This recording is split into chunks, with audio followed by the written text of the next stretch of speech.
Donc le repos spirituel dont je parle, c'est vraiment de marcher par la foi. Et marcher par la foi, c'est suivre le Seigneur. Bonjour, vous écoutez Bread of Life de DRC Ministry. Je suis Jocelyne et nous lisons le passage dans le livre de Matthieu, chapitre 11, les versets 28 à 30. Matthieu, chapitre 11, les versets 28 à 30. Je lis la version Parole de vie. Venez auprès de moi, vous tous qui portez des charges très lourdes et qui êtes fatigués, et moi je vous donnerai le repos. Je ne cherche pas à vous dominer. Prenez donc vous aussi la charge que je vous propose et devenez mes disciples. Ainsi, vous trouverez le repos pour vous-même. Oui, la charge que je mettrai sur vous est facile à porter. Ce que je vous donne à porter est léger. Je parlerai d'entrer dans le repos de Dieu. Et effectivement, en tant qu'enfant de Dieu, nous devons rentrer dans ce repos. Euh, le repos se définit, ou le repos peut se concevoir comme étant un état d'inactivité. Là, c'est sur le plan physique.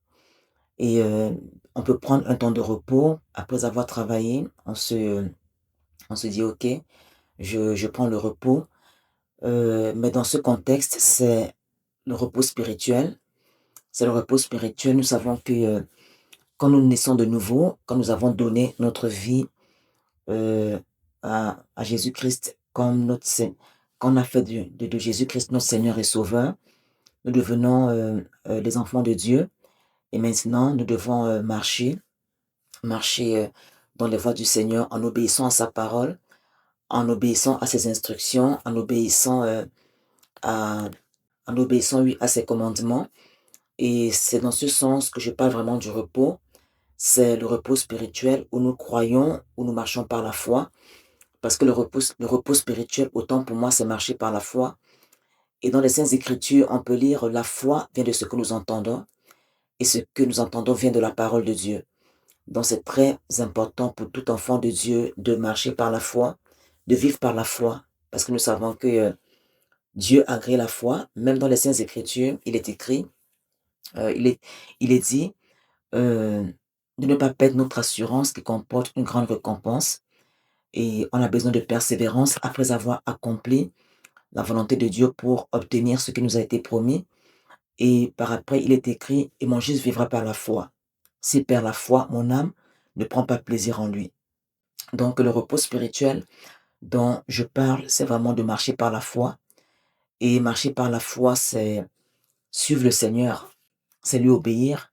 Comme, comme Jésus va dire, celui qui veut me servir, qu'il me suive. Là où je suis, là sera mon serviteur. Donc, je t'encourage et je t'exhorte, toi qui écoutes cet audio, à vivre et à marcher par la foi. Et marcher par la foi, bien évidemment, demande de faire confiance à Dieu, demande de lui faire pleinement confiance.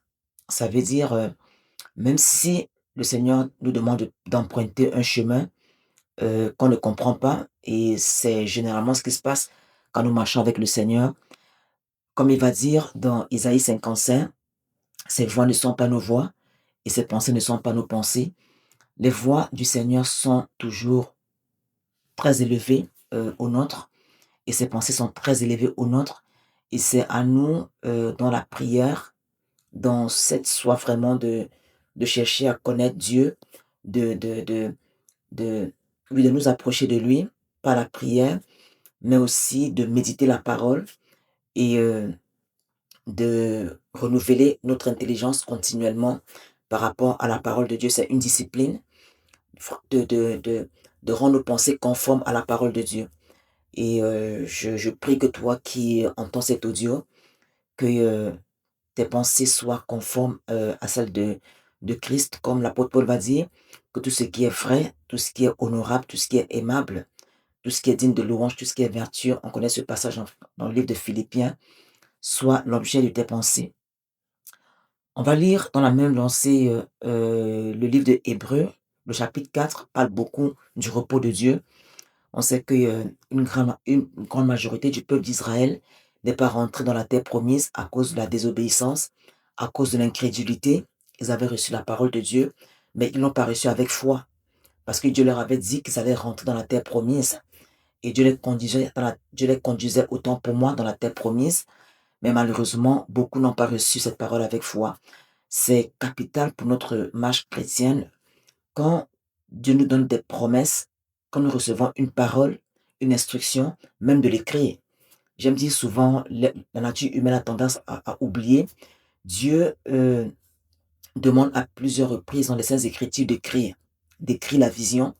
Même quand Moïse est monté à la montagne pour rencontrer Dieu, pour recevoir les tables, la loi a été écrite sur des pierres.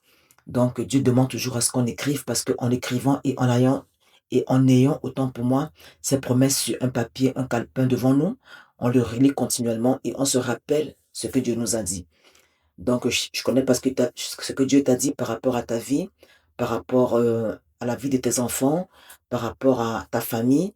Mais assurément, il y a une promesse que Dieu t'a dite et je t'encourage vraiment à la méditer, à la repasser dans ton cœur continuellement. Parce que méditer, c'est repasser la parole de Dieu, sa promesse dans nos cœurs régulièrement. Et je t'encourage vraiment à le faire.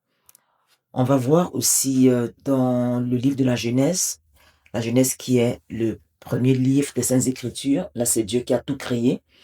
Et on va lire Genèse, le chapitre 2, les 2 premiers versets. Ainsi furent achevés le ciel, la terre et tout ce qu'ils contiennent. Dieu, après avoir achevé son œuvre, se reposa le 7e jour de tout son travail. Ici, c'est le repos, on le sait tous, Dieu a tout créé. Et le 7e jour, il s'est reposé. Donc, je t'encourage à marcher par la foi, à persévérer et aussi à rappeler à Dieu ses promesses. Nous sommes dans une relation avec Dieu. C'est une relation, euh, oui, avec le Seigneur. Et j'aime dire, Dieu prend plaisir à ce qu'on lui rappelle ses promesses. Ça dit, dans les Saintes Écritures, Dieu va dire de lui rappeler le souvenir. Donc, je t'encourage à ne pas te décourager et à rentrer dans le repos que Dieu a préparé pour toi et à ne pas accomplir des œuvres mortes. Ça veut dire de ne pas faire des choses que Dieu n'a pas demandé que tu fasses. Parce que souvent, nous avons tendance à faire des choses que techniquement, on n'est pas supposé faire. Parce que soit on rentre dans la chair ou on rentre dans les œuvres de la chair. Donc, je t'encourage vraiment à demeurer ferme dans les voies du Seigneur et en gardant tes yeux fixés sur Jésus et à laisser Dieu te conduire. Un peu comme Jésus-Christ. Quand on lit les évangiles, à plusieurs reprises, il va dire ce qu'il fait, c'est pas lui qui le fait. C'est, il voit Dieu faire et il obéit à Dieu. Jésus est vraiment notre modèle. Il était très obéissant à Dieu. Il est venu pas pour accomplir sa volonté, mais accomplir la volonté de Dieu, accomplir ce qui avait déjà été dit, euh, annoncé par les prophètes euh, à son sujet. J'aimerais te dire, toi qui écoutes cet audio, que Dieu a déjà préparé d'avance des projets pour toi, pour que tu les accomplisses. Donc, ce que tu as fait est de marcher avec le Seigneur. Et au cours de la marche, durant la marche, Dieu assurément va te révéler des projets qu'il a préparés d'avance pour toi, pour que tu les accomplisses. Je vais prier pour toi. Père éternel, merci pour ta fidélité. Merci Seigneur pour ta bonté. Merci parce que Père, tu as promis d'être toujours avec nous. Et je prie Père pour toute personne qui écoute cet audio. Peut-être Père, la personne est fatiguée, peut-être que la personne est découragée. Souvent dans la marche avec toi Seigneur, on passe par des temps d'incompréhension, surtout quand nous voulons agir par la chair. Je prie vraiment Père que toute personne qui entend cet audio rentre dans le repos, ce repos spirituel, oui Père. C'est pas un repos, c'est pas la passivité, c'est pas la paresse, non Seigneur, mais c'est d'accomplir ta volonté, c'est de croire en toi, de marcher par la foi, oui Père éternel, et de te faire pleinement confiance. J'ai ainsi prié au nom puissant de Jésus. Amen.